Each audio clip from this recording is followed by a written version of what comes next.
my accountant called me and she said, this, like, something's wrong with your taxes. And I said, what do you mean? And she said, oh, like, it says you made this much and this is how much you owe. And I said, that sounds about right. And she's like, you've almost tripled your income. And I only hired one guy. So it was like very eye-opening to what can get done with just a little bit of help.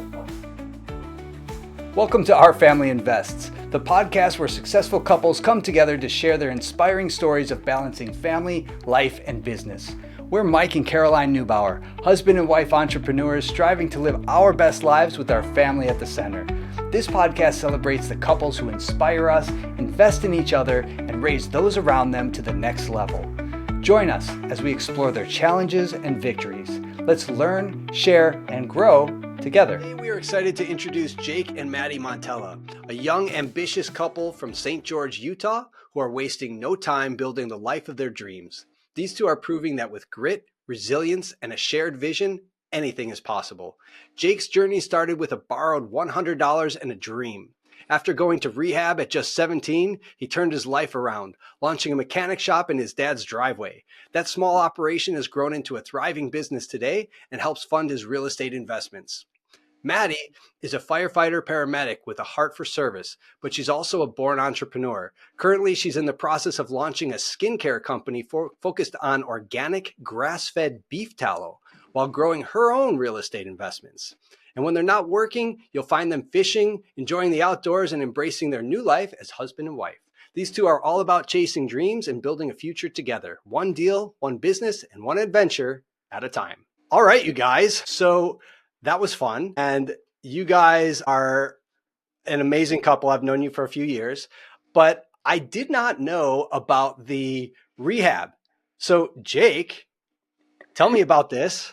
Well, it never came up, you know? It's actually the funniest story. One of the best times of my life being in rehab, gonna be honest, you probably won't hear that very often. I made some amazing friends, so I just got into the wrong crowd and started doing the wrong things. Then my parents decided it was time to ship me off to northern Utah, and I spent about 6 to 7 months in intensive patient, and then another 3 to 4 months in outpatient. So I was there for a total of 10 months. But wow, I made amazing friends that I'll never forget, and it was the starting point to turn my life around. So it was great.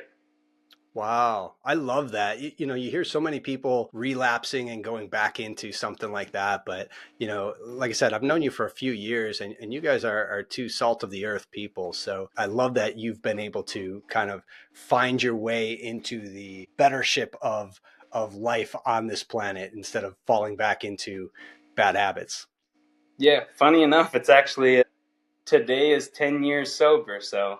Wow. Yeah. Congratulations. Thank you so much. Yeah. What a great day to be recording your podcast. I thought so too. And I can read whiskey on your shirt. I mean, that's it's a band. ironic. It's a band. It's Whiskey Okay. Myers. I see. It's a band. Did you read Sure, the hat? sure. The hat also says whiskey. That's the best part about this. But I don't drink. Yeah, I love it. Well, you know, to be fair, you know, I've been sober for 15 months now. Good for you. I never really had a drinking problem. Well, not since college, but you know, I was never a big drinker, but you know, one of my friends went sober for a year and I was like, well, I'll try that too. And I just feel great. And you know, I do like a red wine once in a while, but I just haven't had one and I feel fantastic. So yeah, that's great. Awesome. That's awesome. Good for you. Yeah. All right. So that was when you were 17 years old, right? Mm-hmm. Yeah. 17. And I graduated after I was 18. So yeah. Wow. Good for you. And so, all right. I want to also touch on the beef tallow thing because I have no idea what that even is, Maddee. And this is new to me. So fill me in. What is beef tallow and why? Okay, there's a long story behind how this started and where it's going. So I'll give you the brief version, and that is that my whole life, but recently, more importantly, I've had some weird health stuff. I've always had kind of a touch of autoimmune here and there. Started when I was really young, but more recently I've had a little bit more trouble with kind of autoimmune type stuff. And so I kind of started researching how to not have those issues. And so much of this is tied into the chemicals and the way that we are processing and adding chemicals to our food, our skincare, and all of the rest of what we do in America. And so this kind of started by just finding a skincare brand that was natural and organic and made of ingredients that are from the earth and not made of chemicals.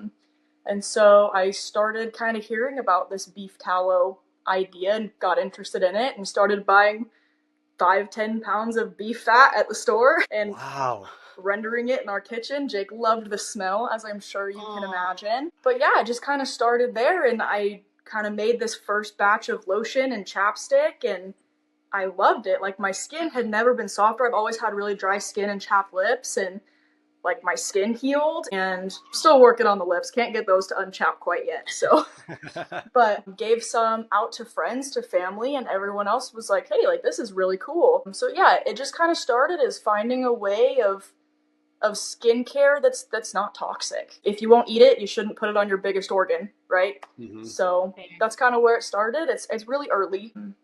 But yeah, so we're just seeing where that goes, and we're in the trial process of finding recipes and cooking, and yeah. Wow. Did you have a background in this? Nope. Okay. It started as an ADHD project, to be honest. Amazing. Nice. I love that. Yeah, we have a lot of HGTV projects, but ADHD projects, those for sure too. Yeah. Mm-hmm. Okay, so how did you two meet, and what were your first impressions of each other? Was it in rehab? No. Okay. Oh, that's funny. So we met on a dating app. Oh shoot, when was that? 2019. Yeah. We went on a date. We went fishing at a golf course. Okay, let me just interject here. Okay. On our first date, we broke onto a golf course to fish in the middle of the night. So Nice. Really solid start here. Yeah. I can see why he's a keeper. Yeah. Anything to fish. Yeah, so we did that, and then after that night, never talked to each other again for probably, what was it, 2 years? 2 years. Wow. Yeah, and then she finally texted me up one day, and I said, let's go fishing, and we went fishing, and happily ever after, I guess. So, Maddie, were you a fisherwoman before you met Jake, or did he instill this trait into you? No, I grew up fishing with my dad and my grandpa, so it was very much something that I had grown up loving to do. Nice. And I really think that's, our first date, I think that's why there was a second date, was you just wanted to go fishing. Yeah. That's a funny story, is when I asked her to go on a date, she told all of her mom and her close friends, I don't know if I want to go on a date with him because I don't want to lose my fishing buddy. I love that. Nice. That's cute. Yeah. That's awesome. So, Maddie, all right, you are also a firefighter, paramedic, right, in St. George, Utah. And I'm curious because, having been in that industry, there's not a lot of women firefighters. That is a predominantly male-dominated field, at least out here. I assume it's the same where you're at. What made you decide to go into firefighting? I really wish I had some cool story of how I ended up in the fire service. But so I went through my dream was always to be a paramedic. I never really had a dream to be a firefighter. So I went to school, I did my EMT, my advanced EMT, and I ended up getting a job at a volunteer fire department, super small department. Got a job there and started running 911 calls with them to kind of get experience and to see where EMT was going to take me. And the chief came up to me one day and said, I've signed you up for Fire Academy. It starts in September. And so I said, yes, sir. And I showed up in September. Wow. That's how I got started in the fire service. And, I wouldn't change it for the world. It is a passion. I ended up loving it. I just love the field. I love the people. But yeah, I was voluntold that I was going to be a firefighter. Wow. Awesome. That was a big just say yes commitment. I think it was mostly shock when I said yes the first time. So Jake, did you know Maddie at this time? Well, we had just started dating right when she went through Fire Academy. So yeah. Wow. Yeah. So Jake, you were pretty supportive of the process, I assume? For sure. Follow your dreams. I don't ever want to hold her back from that. she has just as much right to Yeah. get after it and get her dreams going and as much as I do. So yeah. I know that was a tough chapter for us, not our first year of marriage, but going through the fire department training. Was there similar vibes for you guys? Say paramedic school. Paramedic school. Yep, for sure. For sure. Fire Academy was only 2.5 months. And we were also so freshly dating that it's not like I wasn't coming home every night. There wasn't really any responsibility there in terms of time because That's helpful. were so new, right? And so I think paramedic school was the hardest thing to get through just because of time away, and the amount of energy I had to give back to him by the time I got home was not much. So he really carried the team for a full year. Wow. Okay, Jake, $100 in your dad's driveway. Can you unpack that? What made you start wrenching on cars? Oh, it was, so the $100 story was, I got back from rehab and had no money, just nothing. And so, I asked my dad, I found a free car on Craigslist, funny enough. And I said, hey, I need $100 to fix this car. Borrowed $100, sold the car, paid him back. And that's how I started doing my side business at that point. I mean, obviously my dad was there to help me, so I'm grateful that he is the knowledge that he has. So that's how I ended up starting to get into that field and growing and expanding and learning a lot more about it. So, yeah. Wow. Did you go to school for learning auto mechanics? Auto, no. So I learned auto just by trade. I went to school for diesel technology. So learning on semis and big like earth movers and whatnot. So that's where I learned my diesel side, but automotive was all trade. Awesome. So I like that you basically flipped cars, right? That's what it was. Yep. Yeah. So, and then I saw the last time I was in St. George, we actually met up in Santa Clara at a house that you guys were renovating, and it was a big, heavy lift. And I remember walking this thing and thinking, holy smokes, like you got some cojones to be taking on this project because there's a lot that needs to be done in here. Tell me about that project and how it's going Sore subject because we're still working on it. Yes, we are. Not alone. Oh, it's just right there. We're finishing trim and basement's basically done. Upstairs basically done. I mean, just trim and floors, and it's And so when we were looking at that house, I remember you guys called me. I think Maddie, you called me, and you just kind of wanted to run over it. And I remember seeing it as, I think it was on Zillow or something like that, and it had a ton of potential, and it's like in a historical district or something like that. But I think the interesting thing was you guys were trying to figure out ways that you could really add value to this place outside of just the renovations. And you had a lot of good exit strategies with it. And when we walked it, you were looking at putting another doorway in, basically making it the downstairs a own separate rental unit. Is that what you're doing with this project? Yeah, so we actually ended up completely splitting it into basically a 2-unit property. So we ended up removing, well, I guess we left the stairs in place so that someday if somebody else purchased the property, all they have to do is cut a hole in the floor and, throw up some railing. But we floored over the stairs completely upstairs, so there is no access from upstairs to downstairs. And then we actually dug a basement entrance. Wow. It's an interesting DIY project for sure. 20 tons of concrete is an interesting DIY project. But yeah, so we ended up digging a basement entrance and making it 2 fully separate units. Didn't think it was ever gonna happen, but it did. So made it work. Yeah, that's amazing. So how far are you from getting this thing ready to rent? I'm hoping next month. I'm thinking by the end of the month we'll be done. Because that's super close. It's been a long haul, but super close. It's in an incredible location. Location is amazing. Mm-hmm. We are 11 months into what was supposed to be a 3-month remodel. You dug a concrete basement entrance, so. And I kind of remember your foreman when I walked on the project was your mom. Like you were. Technically, per our permit, I am the general contractor. Okay.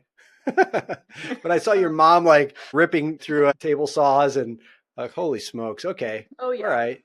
You guys No, are my bringing the whole my family mom in on this. has been our saving grace in a lot of this. She has a lot of That's awesome. skills and a lot of knowledge that we needed. We didn't know we needed it, but we needed it. Yeah. Amazing. Does she have a construction background? Um, Not necessarily. So she has a real estate background. So she was a realtor during my childhood, and she kind of got into flipping Victorians when we lived in San Francisco. So she did a couple of old Victorian remodels and flips. So she definitely has some good knowledge when it comes to those older style homes, not older design, and how to do permits that need a little bit more love and detail than some of our newer builds. It was really nice to have her experience on some of that. Wow. So 11 months, it was supposed to be 3 months. It sounds like you may have had some heated discussions throughout this project. Have you guys gotten to the point where, or was there ever a point in there where you're just like, just sell this thing already? Like, I don't even want to finish this. Or what made you keep going through the hard times? We still have that discussion about twice a week. Yeah, it's a lot of it is, I mean, I guess this has happened with the house we're in now, the remodel. We're just like, during the middle of it, we're just done with even seeing the house. But yeah, I guess you got to look at the bigger picture. Once it's done, and once I see drywall up, it's just a whole new world. And so I guess the motivation to keep going is just seeing progress. Yeah. So you're doing most of this work yourself. You don't really have a team that's coming out there helping you with this, right? It's just you guys. Yeah. I mean, we definitely got a little bit smarter closer to the end and started hiring out some things just for time and money. For sure. So like drywall, we hired out the drywall. Electrical. Just some of that stuff that we could have done it, but it would have taken us 15 times as long. So right. And at this point, you kind of have to factor in the holding costs of it too. Yeah. Right. So I totally understand doing that. I love the idea of doing it yourself. And I think you guys are at a point where, we had gotten to this point too, where it was like, we were doing everything ourselves. And then eventually you start hiring on somebody and you're like, wow, that moves a whole lot faster. And now I can sleep at night. This is great. Right. So I love that. I love that you guys are like feeling it out and wanting to do it yourselves, but also seeing the value in, buying back your time. Yeah. That's, sorry, go. They always say demo day is the best day, right? Like you see the big transformation, the stairs are gone, and then the finishing work just is like watching paint dry. It is excruciating. Yes. For sure. Did that last night. Watched paint dry because I didn't know if I had the right color, and turned out I had the wrong color. So I did watch paint dry. I'm sorry. Not forever. But the potential of hiring things out, and I'm learning that now as I just hired someone in my business. Was my accountant called me and she said, this, like, something's wrong with your taxes. And I said, what do you mean? And she said, oh, like, it says you made this much and this is how much you owe. And I said, that sounds about right. And she's like, you've almost tripled your income. And I only hired one guy. So it was like very eye-opening to what can get done with just a little bit of help. Yeah, that's really good. Why don't you dive into some personal insecurities that you guys have had to overcome in order to get to where you're at right now? Because I feel like there's a lot of people that, get started and then they get hung up on like, well, I'm not good enough to do this, or this can't be me, or whatever it is. You guys have always been open and vulnerable with me, and I feel like you have good things to say there. You can go first. Huh? I was just gonna say you can go. Okay, I'll go first. I was talking to someone today. If you really think about it, think of Elon Musk, such a high producing, smart, intelligent guy. He's just human. He's living life day by day, and he's not some alien that everyone like kind of portrays him to be, because he's so high efficient and gets a lot of things done.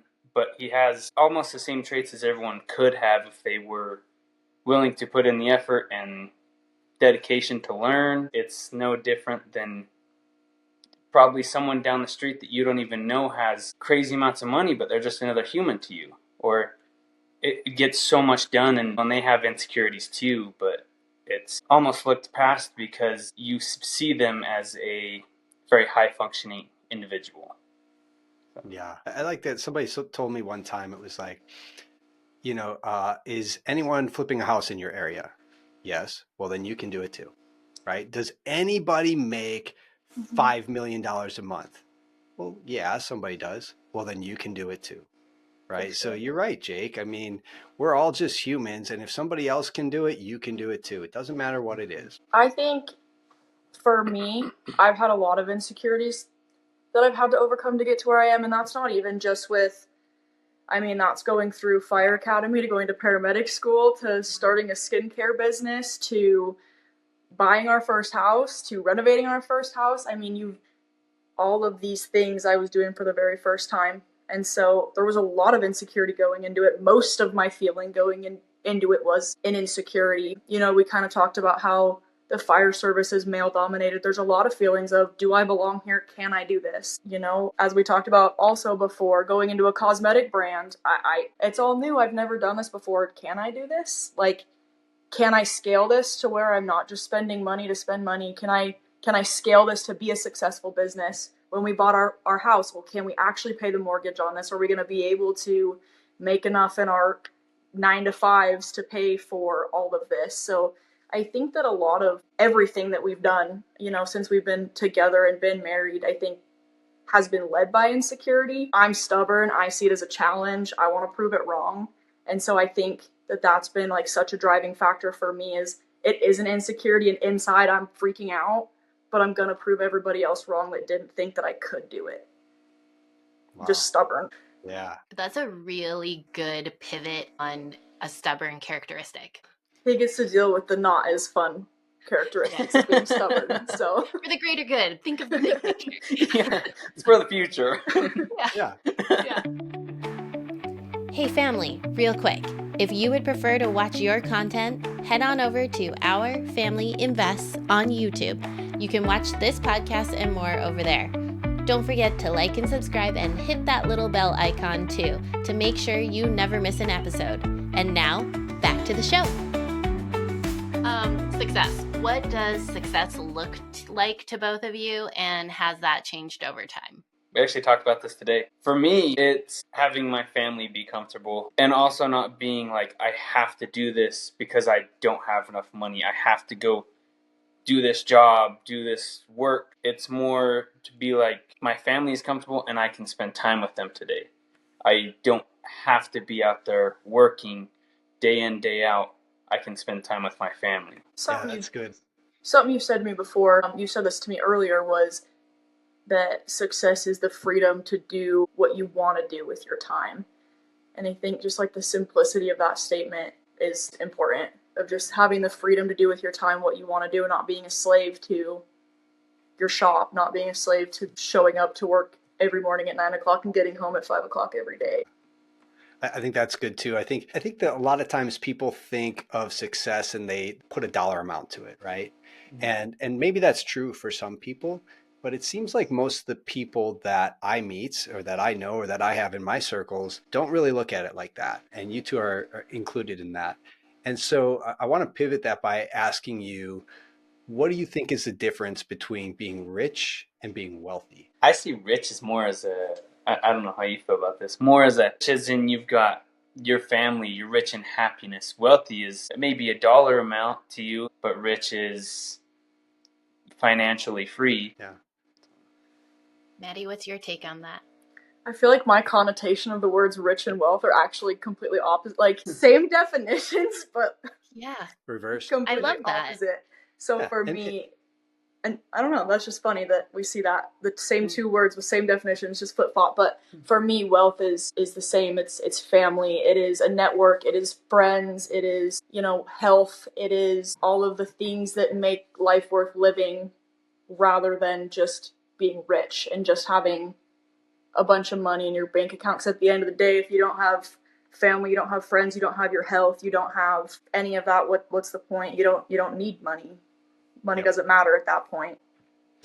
Yeah, I'm more like you, Maddie. I kind of, I mean, certainly semantics, right? But I'm with you. I look at it like wealth is the things that are kind of more intangible. Like you said, like your health and your family. Having those things are worth so much more than dollar bills. And I think of rich as currency rich, right? Like it's certainly nice to have money in the bank, and that's certainly a part of wealth. But when I think of wealth, I think of so much more on top of that Yeah. a lot of times money can't buy. I do, my initial mindset was rich, dollar, wealthy, full life, but I can also see rich in life. Like there are different perspectives, but we're all kind of saying the same things, is that we want that balance of life, and without health, you don't have anything, and money can't buy those things. So, For sure. yeah.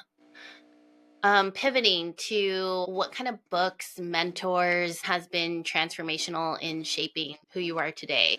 Do you have any that you could share with us? You, Mike? Mike's probably been the Yeah. best coach I've ever had. He is just genuinely a good person. I mean, yeah, doesn't rub his money in your face or nothing. He's just, I don't know. We talk about it a lot. Mike was the number one coach, and we couldn't have been more blessed without him. That's, 100%. yeah. It's actually like, it's funny how often you come up, because we'll talk about a real estate deal, or we'll talk about an investment or a business decision. What would Mike say? Like, well, call Mike. I love it. So And even he would if answer. we don't physically call you, like, it's like we need like a "what would Mike do" bracelet. That's awesome. So you know what's funny about that is I was actually telling Caroline today that I found a house in Santa Clara actually that is for sale. The price just dropped to under 800,000. It's beautiful, and it looks like it has an ADU with it as well, and a view of the Red Mountain. So I was like, I like this house a lot. Well, if you need someone to go walk it, yeah, maybe we will. Yeah, I have to convince her still. Yeah, we may have to split it into 3. Hey, does it have a Yeah, basement? it still probably wouldn't pencil out. Yeah. We can dig stairs. Not Put it in the basement. I like it. Build a sub-level. I How like many, it. how many months is this going to take? It's not time friendly. Yeah. Awesome. Okay, for other couples, young entrepreneurs getting started, are there any house rules that you have for working with each other or doing deals together? Honestly, I feel like we don't really have any. I wouldn't say we really have any rules. I feel like a big thing is we just communicate. I know something for me that I have to be aware of is, how do I say this? Is to not, I don't know how to say what I'm trying to say, but to not compare how much work we've done with each other, because sometimes it's so easy, and we definitely flip back and forth, but sometimes it's so easy to be like, well, I was at the house all week this week, and now I have to go back and work all day Saturday and all day Sunday, and you get to go do fun things. And it is something that I have really had to not do and not compare, like how much work we're putting into things, because we both put our all in all the time, and sometimes that just looks different. And so I think that's been a big thing for me, is to just not compare, right? We have very different jobs. He works 9 to 5, 5 days a week. I work 48 hours every 4 days. And so like the work and the time that we put in looks different. And so it's just communicating and being honest about, hey, like, I'm tired. I can't do it today. I need a break. I need to go do anything but work. And yeah, again, just not comparing what it looks like we're doing at that time. Does that make any sense? Yeah, that totally makes sense. It's a great statement, because you're talking about like falling into that comparison trap of like, hey, I worked too much this week. I can't handle this anymore. It's up to you now to step in and do this or do that or whatever. I need you to pick up the slack. But, you're looking bigger picture. We're a team here, and we're both working on this. And my work may be more hours, but it's not worth any more than your work, right? Because I know that we're both doing this for something bigger than the right now. Right. And the end goal is the same. And so I think sometimes it can get very easy to get nitpicky and forget the why or the purpose. So those resets are good. Yeah. But you're aware of them too, which is amazing. I mean, I'm still guilty of it. I still do it, but I try. I try not to. I do try.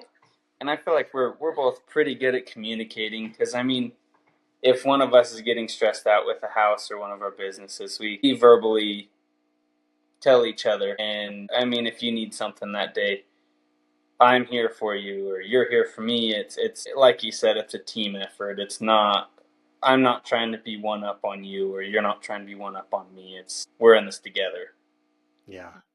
It's so helpful to have a partner to be able to pull in the slack, because we talked about this, about sometimes he has to steer the ship and sometimes I do. And that's just, I think that definitely helps in those times when one of us doesn't want to.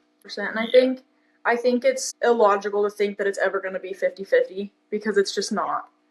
It's never going to be, I'm never going to come in and it's never going to be like a perfect 50-50. It's going to be 90-10. It's going to be 90-10 the other way. It's going to be 80-20.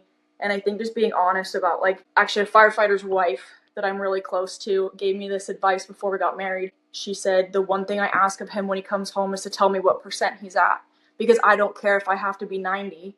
But if you tell me you're at 90 and you don't give me 90, then I don't know what to give you. And so just that communication of, like, how much you can put into them so that they know what they need to make up for, I think is so important. And it's that way between us as a marriage and a relationship, and it's that way in the business that we do together. And so just that communication, I think, is so important. Yeah, I love that. Just like setting the expectation. You guys invest in real estate. You invest in yourselves. You invest in your health. Yeah. I mean, you guys seem to be pretty well balanced in all those realms. And why is it important to you? That's a good one. I mean, of course, a lot of our money went into real estate this past year just because of that one house. It was a bigger project. She's the balance to all this. I'm kind of very stingy with my money, but she's the very balanced to this. I've been investing more into my company, so it's kind of a 50-50 for me. But I also see your arms, Jake, and you're like... Oh, are you talking about investment in, like, health? Yeah, I mean, well, how do you define investing? Oh. Right? Because to me, it's not just monetary. It's about investing in your relationship and your health and your wellness and all those kinds of things. So, you certainly are a pretty healthy dude, and you work out, and, how do you define investing and what is it that you invest in? So, like, I guess you could put it to health and relationship, but I guess my opinion on investing in your health, like, say, going to the gym, you're investing in, first off, your health, and then you're investing in accomplishing something and showing yourself you can do something that you didn't think you could. So that's also a bigger investment than just your health. That's also a mindset investment. Relationship is time. I mean, that's building a bond with someone. Investing in that is probably more important than investing with money, because she's going to be here my whole life, and so that's quite a long time. So I might as well enjoy it while I'm with her. Glad to know I'm not a flip. Too much invested. I agree with all of that. I think that you have to invest in yourself. In a marriage specifically, you have to invest in yourself as an individual too. Because, and I say it all the time, but we're not just us. Like, we're still two individual people with individual dreams and individual accomplishments and goals. And so you have to still invest into yourself as an individual so that you can give your all into your marriage and into your relationship. And from there, it's kind of a totem pole. Then you get to invest in the fun things and you get to go play other places. But if that foundation isn't solid, then it's not going to go anywhere. Yeah. So... we have a mutual friend who was on the podcast, Andrew Devlin. And I remember him telling me one time, he's like, okay, look, you got to invest in yourself. Like, a lot of people take the time to bend over backwards for their family, but they forget to do the things that are important to them. Right. So, like, I've got a guitar hanging on the wall here. I love music. I love to play guitar, but I don't ever spend time doing that because I'm always trying to be with my family or, hanging out with my son, taking him to basketball or whatever. But if I'm not at 100% myself, how can I be 100% dad? And if playing the guitar helps me reach that 100% level, then why would I not do that? Right. So it seems selfish sometimes, but in reality, that's getting you to a full tank. Right. And then you can give your best to other people, to your family or to your work or whatever it may be. And so I do think that there is a lot of validity around that, Maddie, where you do have to invest in yourself. And before you can really invest in anything else, you have to be the person that you want to be. I love that. I remember hearing this guy that interviewed billionaires, right? And he said that all billionaires have these big, long 30-year runways of like, I know what I'm going to do for the next 5 years, 10 years, 15, 20, 30 years down the road. And that just blows my mind because I can't think that far down the road. I don't know if I'll be alive in 30 years. I hope I am. But I've always had a more shorter roadmap, I suppose. But I'm curious, do you guys have like a 5-year plan? Where do you think you'll be in 5 years? What do you think you'll be doing? What do you think your portfolio will look like? Where will you be living? Will you have kids by that point, or more dogs or chickens or cows? All of the above. Don't get her started. Don't get her started. I ask for a cow daily. Yeah. Mike, what's so funny is I feel like when we first started dating, and especially when we were working with you on, what was it, monthly? Weekly? Monthly? It's monthly. I think it's monthly. Yeah, when we were meeting with you monthly, we had this 5-year plan. And I'm pretty sure we've actually forgotten to like extend that every year that passes. So we're on like year 3 of the 5-year plan. I don't think we've actually like continued it at all. At least not on paper. But yeah, definitely. I would take all the animals, so that's not a fair question for me. But definitely kids, and other than that, who knows? Yeah. Did you achieve a lot of your 5-year goal map that you had already? When we were working with Mike, our goals were get married and then check. Yeah, check. And I'm glad I could help with that. Yeah, accomplished. Buy a house, and then we got this house, and we wanted to finish this house, and then get another one. So we're on the process of that 5-year goal. And I guess some things popped up, like her starting a business. Her intention was to do the paramedic school, and then the business kind of came out and like shoot for the stars. So some things kind of changed, but yeah, we're still working on that 5-year goal. Yeah, and I feel like it's expanded, and you have pretty much accomplished those goals, which shows you that sometimes like looking back and that gap and gain, you guys have already accomplished what you thought you could do in 5 years in 3. That's pretty cool. Yeah, and the thing about goals too is a lot of times they're fluid, right? Your 5-year plan, nobody has a 5-year plan that they're actually going to stick to, and it's just going to be easy sailing, right? Things happen, things come up, and people have to pivot. And you guys have, I bet you beef tallow was not in the cards 3 years ago, 2 years ago, probably not even a year ago. I don't even think I knew what beef tallow was. I still don't know what beef tallow is, but I did Google it today. So I obviously I wish you luck in that endeavor, and I know nothing and I can add nothing to that. But I think that having that entrepreneurial spirit is really important because it helps you to not be afraid to fail. And I think that's really one of the most important things about any entrepreneur is like they see the big picture. Jake, you said it before, like if Elon Musk can do it, other people can do it, right? If my neighbor can do it, I can do it.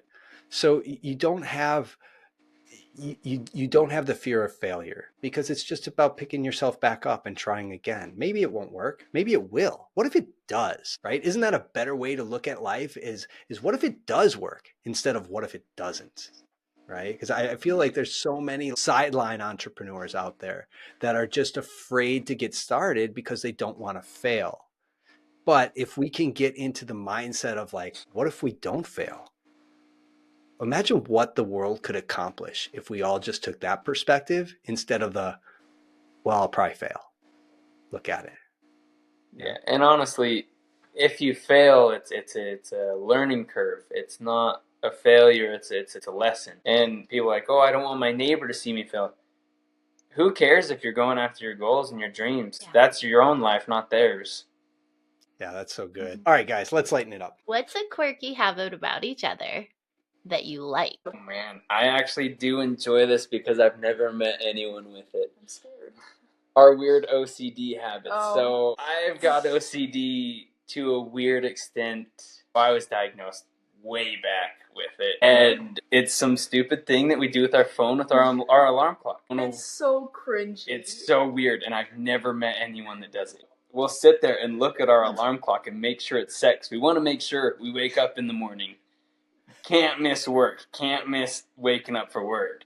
So we sit there and swipe in and out of it. Something I love that I don't feel weird about anymore. Wait, can you explain So this is something you both do? Yeah. So I'll show you what we do. So it's so bad. Say we're waking up at 7. 7, we'll swipe in, and then we'll go back in. Make sure it's set. Swipe out, and we'll probably do that about 10 to 20 times a piece. This is daily? You guys do this every night. But mine's a little bit different, and that's why it's funny. So, like, my OCD goes off the click that my phone makes to make sure the volume's on. So I open it and close it. Like, I do the whole screen open and close so that it clicks. You can hear it. So, yeah, so we roll to our opposite sides of the bed, and we sit there and do our little OCD thing before we go to sleep every night. Wow, I don't think they would be able to do a bedroom cell phone free cleanse then. No, we would die. That would be really hard. Yep, no, my nightly OCD routine relies on that. That is so funny. And you both do it. Did you pick that up from each other, or do you both claim ownership of that? We both did it before we ever met. Wow. That's wild. Awesome. First time we ever had a slumber party, we're over there both doing it, and they're like, what are you doing? Setting my alarm. I'm like, no, sorry. Oh, no. My bad. I'm a hand speaker. I love it. That is a good quirky habit. Yep. That's probably an odd one. Maybe someone will reach out to me like, I have that too, so I won't feel. You're not alone. You're not alone. Yeah. Or you found the only other person that does that. You guys are meant to be together. Oh, yep. I can't top that one. I can't. That's a good one, huh? Yeah, I can't top that. Yeah. All right. That's a confession. All right, so let's imagine that you are stranded on a desert island and you have nothing but your Spotify playlist. All right, but the trick is you can only have 3 artists and 3 podcasts to listen to until you get rescued off of that island. Who's making the cut? Wait, do we have to share? Combined? Oh, you could each have your own. Okay. Cool. Yeah.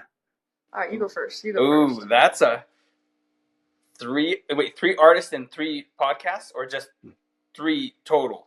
3 of each. This is brutal. Man, my varieties vary everywhere. Maybe like Noah Kahan and Zach Bryan, and then like Big X the Plug. So it's all over. Maddie's having her own playlist. Yeah, and then like the podcast. I love Joe Rogan. Bigger Pocket's always a good one.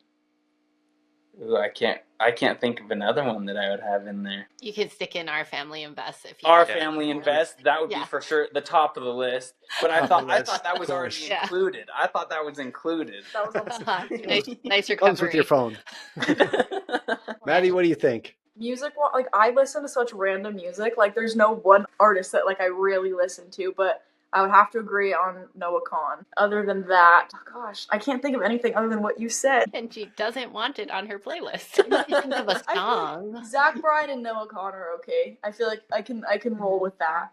I don't even know what else you said. That was the Plug. You never heard of it? Yes, you have. I play him all the time. Never heard of her. I don't know who else music-wise. Podcast-wise, probably also Joe Rogan. And then really podcast-wise, I listen to a lot of like medical podcasts. And I actually have no idea what any of them are called, but one's called Medic Mindset. And I just kind of shuffle them. I don't really pick. So I don't know. That's a good question.